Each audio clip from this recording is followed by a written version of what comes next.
Did you know that every episode of Fears to Fathom takes place in a real location? In this video, I won't reveal many new Easter eggs, but I will in the upcoming ones. However, after finishing the game, I was really curious to find the real story behind it. It's no secret that the game developer creates new episodes based on real stories submitted by players.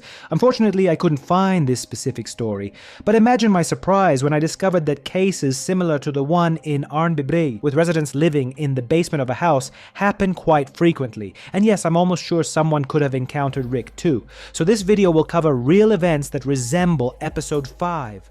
And if you want to see the most detailed breakdown of the Easter eggs and plot of episode 5 on YouTube, check out the video in the corner of the screen. You won't regret it. And as always, I'd greatly appreciate your subscription to help me create more content like this. Thank you. By the way, even the 5th episode takes place in a real location, which was discovered just yesterday by a Reddit user with the nickname Good Birthday. Do you recognize this view from the backyard? Here's what they wrote under the photo. This is located in rural Woodbury. The architectural design seems to be the same. It even has the same driveway and the red barn behind the cottage, just like in the game, although the house is a bit isolated and there's no creek. I'm sure we'll eventually find the pizzeria as well, but did you know that other episodes were also copied from real-life locations? In fact, the stories in this game are partly based on real ones submitted by players.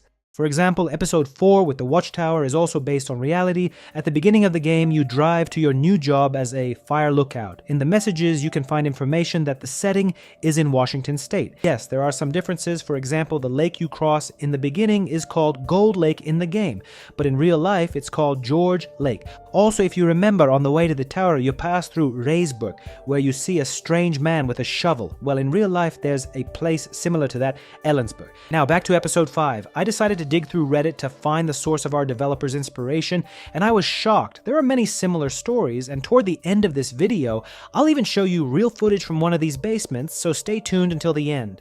Here's the story.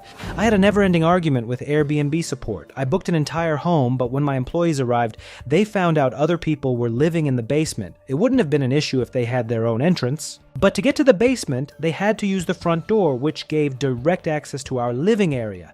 If the front door led to a hallway, it would be a different story, but that wasn't the case. After the owner sent a video to Airbnb showing we could lock the basement door from our side, the support agent claimed I didn't deserve a refund. I replied that if someone helps you enter the house, the owner's son, and tells you he'll be staying downstairs with another guy, I understand why my employees didn't follow them down to see if they could lock the door from our side. Even if they did, what would happen in case of a fire? There's no other exit to the basement.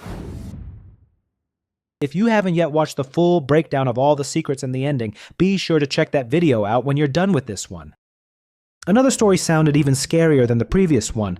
A Reddit user writes about arriving at a house with a resident living in the basement. And yes, there were bloodstains in the house. Hi, I hope you can help me. I booked an Airbnb in the Toronto area, and because we were 6, I needed something big with many beds. I booked what looked like a clean and nice house in the pictures. When we arrived, there was a horrible smell, like they had just cooked a huge meal. The floors were dirty, and there were shoes and clothes that belonged to the host family. Their kids' toys were scattered all over the house, even in some of the beds. They were literally living there and hiding in the basement. Their food was still in the fridge, and there were pubic hairs in one of the showers and bloodstains on a carpet. We were so disgusted that we packed our bags and left, booking another place that was way more expensive. I filed a complaint, but the host ignored me, and Airbnb hasn't gotten back to me. I've been harassing them for days, but they keep telling me someone will call me back. What should I do? Now I've paid for 2 Airbnbs, and it's been quite expensive. This next story is eerily similar to what we see in the game. The real homeowner lives far away, but the cleaner lives in the basement. My 7 friends and I booked an Airbnb for the weekend to celebrate the release of our first single.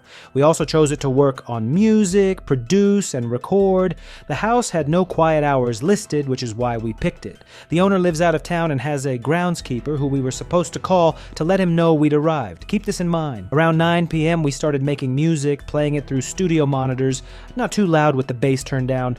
My friend and I went outside to check the sound from all sides of the house. It wasn't audible.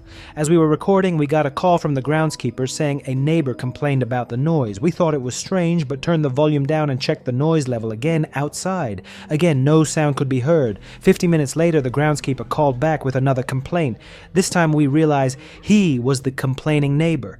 He was yelling about the music and said he and his family were living in the basement trying to sleep. He even threatened to call the cops. The actual host didn't respond to any calls or messages, so we went upstairs to the second floor. What else could we do? To wrap up this video, I want to show you some real footage from a similar basement.